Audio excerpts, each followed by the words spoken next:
आपण गुढीसाठी वस्त्र बनवणार आहोत। इथून आपण हाईट 30 ठेवते, साईडला आपण 16 इंच घेऊ। इथलं आणि तिथलं मार्किंग आपण जोडून घेणार आहोत। आपण कट करून घेऊ। वरचा पार्ट आपण इथे ठेवून घेणार आहोत, जोडून घेणार आहोत। प्लेटी घालत घ्यायची आहे।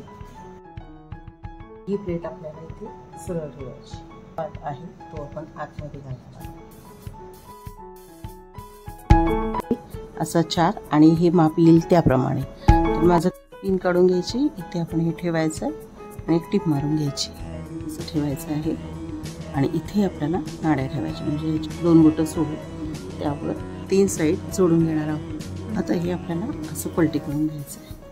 आपल्या नाड्या झाल्या आणि इथे असे मागे इथे आपण उलट करून एक टिप घालूया। ते आपलं घोडीचं वस्त्र तयार झालं।